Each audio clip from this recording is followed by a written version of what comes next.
month, I sat down with three people who, on paper, have nothing to do with each other.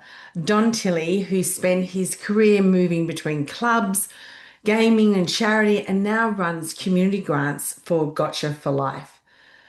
Lucy Watrous, who runs Clubs New Zealand and has worked her way from behind the bar to the boardroom, and Stacy Jane, who founded Escabags after surviving domestic abuse herself, and who now has her charities bag sitting in over 3,000 locations across Australia, and a lot of them are clubs. But here's the thing that connects them, and it took me a while to see it properly, even though I was the one asking the questions. None of these conversations are really about charity or generations or crisis trading. They're about what can happen inside a club over many years that either builds something durable or it doesn't. Community work, generational culture, crisis readiness, none of it holds unless someone is deliberately building it.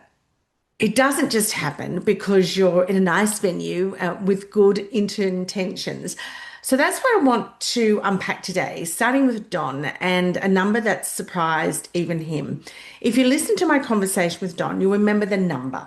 About a month into his job at Learning Links, he went along to a club grant ceremony, the kind where the checks just get handed out, and he found out one single club had given away just under $1 million in grants. He was staggered. He asked the person next to him, "Is this serious? Is really that much?" And it was. He drove home that night and rang his brother-in-law, who runs a hi-fi business, and told him what he'd just learned. And his brother-in-law said, "They're not for profit." He had no idea either. So many people he's spoken to have no idea what clubs do for the community. He certainly didn't, and he wasn't the only one. This is a man who'd spent the better part of a decade in the room, adjacent to the exact work being funded, and the scale of it still came as a shock. Which begs the question, if the people closest to the work don't always know the scale of what their own industry does, the issue isn't that clubs aren't telling their story loudly enough to the public. It's that they're not telling it to their own people first. Now, it would be easy to hear this and think, right, we need to do more PR, get a journalist in, run a social media campaign about our community grants. That's not it, or rather, that's downstream of it. The actual gap is internal. It's whether your own duty managers know what your club funds, whether your bar staff could tell a member off the top of their head one thing your club does for the community beyond the bistro specials and the weekly bingo, whether a new starter learns your club's community footprint in their first week or never learns it at all because nobody thought to tell them. Don also said that when he talked to patrons about what their club was actually doing, they'd stand up and gave him a round of applause. The information wasn't new to the world, but it was certainly new to them, sitting in a venue they'd been coming to for years. If your own patrons don't know and your own staff don't know, and a man who spent 5 years in the industry adjacent to this exact funding didn't know, then the story was never actually missing. It just never left the building. That's where we need to establish a leadership habit of narrating the work deliberately, repeatedly, internally, before you ever worry about whether the wider public has heard of it.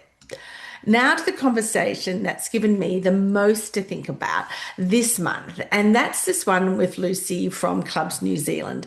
She highlighted that the most lonely generation globally right now is Gen Z, which sounds inconceivable on the surface, given that they're the most connected generation there's ever been with these things. They've never not had a screen in their hands, but connected isn't the same as known, is it? And Lucy's point, which I think is exactly right, is that clubs are one of the few remaining places where that gap can actually close, whether a Gen Z staff member and a 70-year-old member end up in the same room, having an actual conversation rather than a virtual one. But I want to push past what we covered in the interview, because I think we undersold how hard this actually is for the person running the floor. Think about what's generally being asked of a middle manager in a club today. On a single Saturday night shift, they might be rostering an 18-year-old straight out of school alongside a 65-year-old who's been on that team for 4 decades. Those two people don't receive instruction the same way. And they certainly don't hear feedback the same way. They don't understand loyalty the same way. And the manager standing between them has to translate the club's values so that both of them actually receive and understand them. That ultimately generates friction. And oh my gosh, I've seen it over the last 30 years between this is the way we've always done it and this is the way we could do it. And that friction highlights a skills gap that almost nobody has actually been trained for because the managers running clubs today came up through a system where their manager was at most dealing with two generations in a workforce, possibly three at a stretch. Nobody running the venue 20 years ago had to figure out how to lead four or five generations on one roster because that workforce just didn't exist yet. So the skill of translating across that many generational lines was never modeled for them because the job itself has changed shape underneath the people doing it. And let me be really clear here. This is not a personality trait. Nobody is naturally gifted at leading five generations at once. I don't care how warm or how likable a manager is, that doesn't automatically make them capable of holding an 18-year-old and a 65-year-old of the same team without either one of them feeling unseen. This is a trained, learnable skill. The same way reading a P&L is trained, a learnable skill. We would never expect a manager to understand a financial reporting, yet we seem to expect them to just naturally, understand generational leadership. And then we're surprised when it goes badly, when the older staff feel dismissed and the younger staff feel micromanaged. And everyone blames the other generation for being difficult. But there is true value in that mixing when it works. The social fabric outside our clubs is under pressure right now.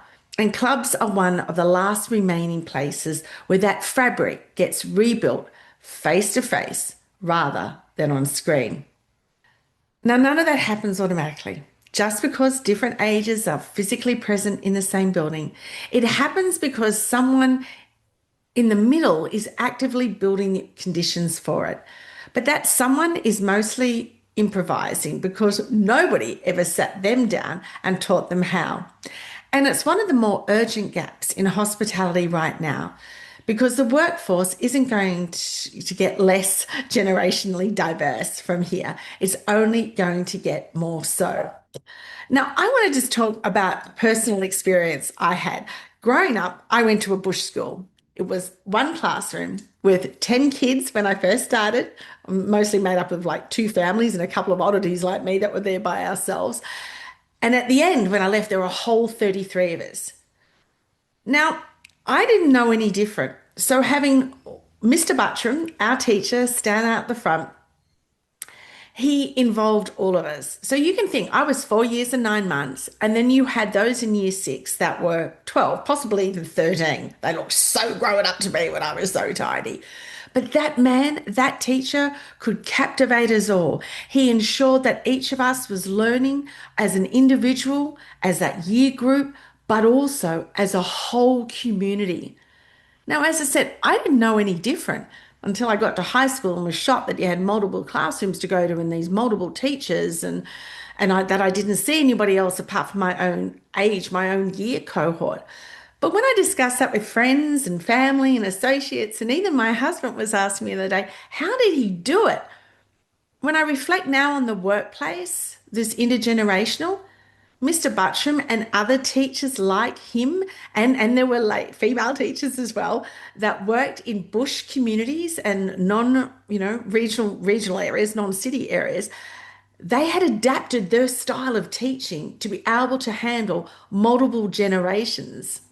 Well, I suppose they were one generation, but as I said, from 4 and 9 months to year 12, well, to a 12 to 13-year-old, they're all thinking very different. Yeah, sure, we didn't have all the technology and all those sorts of things, but we still had to learn different things at different ages. So when I look at teams now in clubs, I think to myself, this is just that classroom, but on a much bigger and broader scale. But it's that person at the front of the room It's that middle manager who makes that connection. And then we had our last guest. Oh my goodness. Stacy Jane, the co-founder of Escobags. If you listen to that episode, the story itself is confronting. But there's a detail buried in the middle of that conversation that I think is the most useful thing in the whole episode for anyone running a venue. Stacey told me about her corporate volunteer days every Tuesday, where teams come in and pack the escape bags themselves. And she made a point of saying some clubs are on their 10th, 11th, or even 12th volunteer day. Nearly half their staff have been through it across every part of the venue, kitchen, gaming, front of house. Who you ask in that building, kitchen staff or someone in the gaming room or someone on the front desk, they all know what an escape bag is, and they've all had the lesson in how to respond to someone with empathy and compassion. That's the definition of readiness. Built the only way readiness actually gets built, through repetition deliberately over time, until it's not a special skill anymore. It's just how that team behaves. The thing that makes a venue ready for a domestic violence disclosure at the front counter is the exact same mechanism that makes a venue capable of holding 5 generations together on one roster. It's not a one-off briefing or value statement in the staff handbook. It's repeated, deliberate practice until the behaviour is simply part of your culture, not something staff have to consciously remember to do under pressure. Think about what Stacey described with the Bendigo Bank stockist. A regular customer, husband and wife, coming in year after year, same day, every week. One day, he pops next door and she says straight away, "Please, can I have an escape bag?" Oh, makes my skin just tingle thinking about that moment when Stacey shared it with us. That moment worked because the systems around her, that lady, and that staff member had been rehearsed long before she needed them. The poster was there. The staff had been properly trained. Nobody had to improvise at the moment because the readiness had already been built over many years through Tuesday after Tuesday of practice. That's what I mean when I say readiness is culture, not compliance. Compliance is the one-off session you run because an industry body or the board says you have to. Culture is the thing your team does without thinking because it's been drilled in gently and repeatedly until it's simply who they are. And whether we're talking about a family violence disclosure or a 19-year-old and a 65-year-old figuring out how to work a Saturday shift together, the answer is the same. Discipline applied to different problem. In reality, every club listening to this is one resignation away from losing the person holding your culture and your community relationships together. Recruitment doesn't solve that. You can't advertise your way out of losing that person because what they hold isn't a set of tasks you can put in a job ad. And if you're running a venue right now with 4 or 5 generations on your roster and you're relying on your middle managers to just figure that out on their own, you're basically hoping instead of actually leading. But the good news is that these are all capabilities you can train and build deliberately, the same way you've built any other leadership skill. If you'd like to explore what a leadership development program looks like for your club or your team, particularly for managers navigating a workforce spanning more generations than before, I'd love to have a conversation with you. Visit michellepascoe.com or click the link in the show notes and you'll find everything you need there. Thank you for listening today. If this episode resonated with you, please share it with a CEO, a board member, a colleague, or anyone in this industry who you think needs to hear this conversation. And if you haven't already, please subscribe to the Michelle Pascoe Hospitality Podcast on YouTube, Apple Podcasts, Spotify, so you never miss an episode. Next month, we're moving back into leadership territory, and I've got some conversations lined up that I think are going to sit really well alongside everything we've covered here about generational culture and readiness. So until next month, take care. Bye.